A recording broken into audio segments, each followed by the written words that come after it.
ఈ యొక్క రాజనగరం నియోజకవర్గంలో కానివ్వండి, రాష్ట్రం మీద కానివ్వండి, లిక్కర్ మాఫియా భయంకరంగా ఉండేది గత ప్రభుత్వాలు. ఆ లిక్కర్ మాఫియా నుంచి కూడా విముక్తులు చేసినటువంటి పరిస్థితి. అంతేకాకుండా ఇప్పుడు ఈ లిక్కర్ మీద కూడా అక్కడక్కడ ఈ వ్యాపారస్తులు చిన్న చిన్న తప్పులు చేస్తున్నట్టుగా నా దృష్టికి వచ్చింది.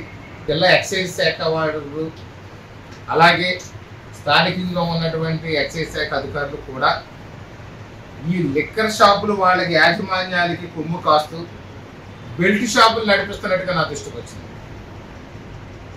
అధికారులకి హెచ్చరిస్తున్నాం, అలాగే లిక్కర్ షాప్ యజమానులకు కూడా హెచ్చరిస్తున్నాను.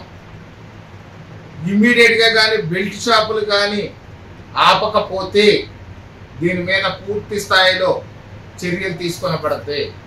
రాజానగరం నియోజకవర్గంలో ఎక్కడ ఎలాంటి బెల్ట్ షాపులు ఉండకూడదు. నిర్దేశించినటువంటి సమయాన్ని మించి లిక్కర్ షాప్ ఎక్కడ ఓపెన్ చేసి ఉండకూడదు. అలాగే కొన్ని చోట్ల స్కూళ్ళ దగ్గర, దేవాలయాల దగ్గర కూడా లిక్కర్ బెల్ట్ షాపులు పెట్టినట్టుగా కూడా నా దృష్టికి వచ్చింది.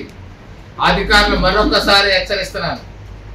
అది ఎక్సైజ్ శాఖ జిల్లా అధికారులు కానివ్వండి, మండల స్థాయి అధికారులు కానివ్వండి, నియోజకవర్గ స్థాయి అధికారులు కానివ్వండి, ఎక్కడైనా ఇమీడియట్గా ఈ ఒక్క బెల్ట్ షాపులన్నీ కూడా ఆపకపోతే మీ మీద కూడా చర్యలు ఉంటాయి. ఖచ్చితంగా అధికారులపై కూడా గౌరవ ముఖ్యమంత్రి శ్రీ నారా చంద్రబాబు నాయుడు గారికి, ఉప ముఖ్యమంత్రి వర్యులు శ్రీ కొణిదెల పవన్ కళ్యాణ్ గారికి, జిల్లా కలెక్టర్ గారికి, అదేవిధంగా ఎక్సైజ్ మంత్రి వర్యులు కొల్లి రవీంద్ర గారికి కూడా మీ మీద ఫిర్యాదు చేయబడుతుంది. ఎక్కడ కూడా రాజానగరం నియోజకవర్గంలో బెల్ట్ షాపులు ఉండడానికి వీలు లేదు. అదేవిధంగా స్కూల్ దగ్గర, దేవాలయాల దగ్గరలో ఎక్కడ కూడా మద్యం అమ్మడానికి వీలు లేదు. ఈ విషయాన్ని ఇమీడియట్గా కూడా అధికారులు స్పందించి ఈ యొక్క లిక్కర్ మాఫియాని అడ్డుకట్ట వేయాలని ఆదేశిస్తున్నాను. లేదంటే స్వయంగా నేనే దిగి నేనే పట్టుకుని ప్రభుత్వానికి అప్పగించాల్సి ఉంటుంది. దయచేసి గమనించగలరు. ఎవరో ఏదో చెప్తే కాదు, ఖచ్చితంగా మాత్రం ఎవరు కూటమి నాయకులు చెప్పినా సరే విడిచిపెట్టేది లేదు.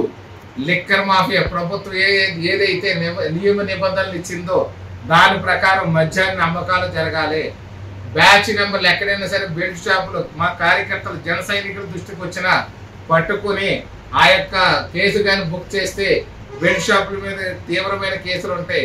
అది బ్యాచ్ నెంబర్ ప్రకారం కూడా ఏ షాపు నుంచి వెళ్ళిందో కూడా వివరాలు ఉంటాయి. కాబట్టి వాళ్ళ మీద కూడా ఖచ్చితంగా కఠిన చర్యలు ఉంటాయని సందర్భంగా తెలియజేస్తున్నాం.